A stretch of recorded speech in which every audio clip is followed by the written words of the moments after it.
What's going on, guys? Nate the Great coming at you back again for another book review. Hope you guys have been enjoying these ones. I'll be honest, I got through a good many books since I've last done this, so I'm probably gonna do back to back videos, to be honest. So this one right here, absolute powerful read. 40, and you can see how thick it is. You feel me? The 48 Laws of Power. This read was insane. Honestly, I read about like 2 to 3 laws a day. I didn't get through this really quick. I didn't skim through it, to be honest. I mean, I did skim through it, like the stories and everything, but like, cause man, it would take you a while to get. I mean, look at the text in this. Very small. So as you can see, I don't recommend reading this if you're looking to get into reading one of your first books. I would definitely. This is more on an advanced level. Like the stories are from like the BC era and like Napoleon. I don't know, I forget the one dude's name. I'm gonna say Alexander the Great. Yeah, Alexander the Great. That's another one. But anyways, guys, this book's amazing.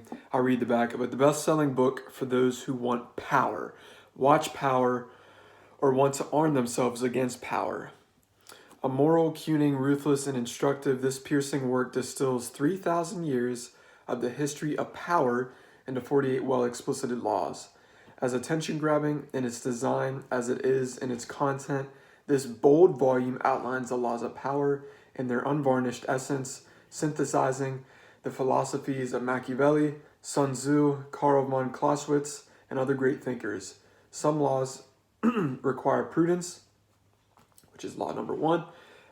Never outshine the master. Some stealth, law number 3. Conceal your intentions, and some of the total absence of mercy. Like law number 15, which is crush your enemy totally. But like it or not, all have applications in real life situations, illustrated through the tactics of Queen Elizabeth I, Henry Kissinger, P.T. Barnum, and other famous figures who have welded or been victimized by power. These laws will fascinate any reader interested in gaining, observing, or defending against ultimate control. So, woo! Literally, guys, if you want to test your vocab, this book right here will test it. I don't want to I'll tell you what, I'll read the first 10 laws off, just what they are, because there's 48 of these bad boys, okay? And I'm not really going to read, I mean, I'll read a couple, but I'll read 10 and then I'll read a little bit of summaries. So 1, never outshine the master. Law number 2, never put too much trust in friends, learn how to use your enemies. 3, conceal your intentions. 4, always say less than necessary. 5, so much depends on reputation, guard it with your life. 6, court attention at all cost. 7, get others to do the work for you, but always take the credit. 8, make other people come to you, use bait if necessary. 9, win through your actions, never through argument. 10, infection, avoid the unhappy and unlucky. So, this can be a little bit of a Machiavellian book. Of course, Machiavelli himself was one of the ones that obeyed by this and came up with like a lot of these, to be honest. It's a very powerful book. So I'm just going to randomly flip to a page here, right? It just so happens to be Law 24. So basically with Law 24, and I'll tell you what, let me go to another law because this one doesn't have what I'm looking for. Let's do Law 25. It's called Recreate Yourself. So the authority, which says, know how to be all things to all men.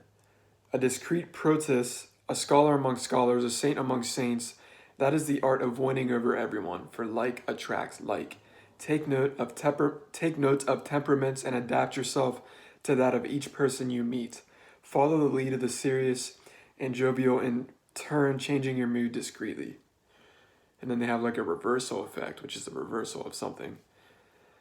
There can really be no reversal to this critical law. Bad theater is bad theater. Even appearing natural requires art. In other words, bad acting only creates embarrassment. Of course, you should not be too dramatic.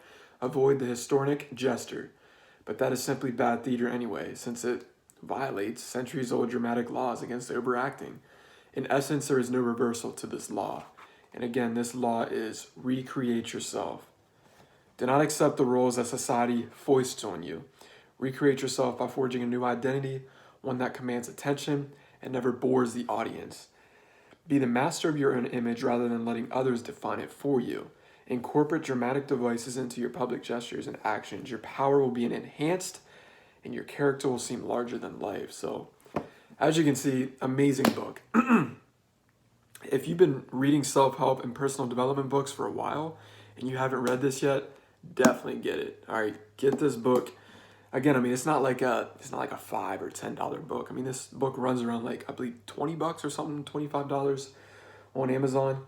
So it's a really great read. I highly recommend it. And if you're not like if you're not a skim reader or if you're not the fastest of readers, then I highly recommend just copying this one instead of just like a couple. So anyways, guys, The 48 Laws of Power by Robert Greene. He has another one called The Art of Seduction. I've heard a lot of great things about that one as well. But again, hope you enjoyed this book review. On to the next one. Let's get it.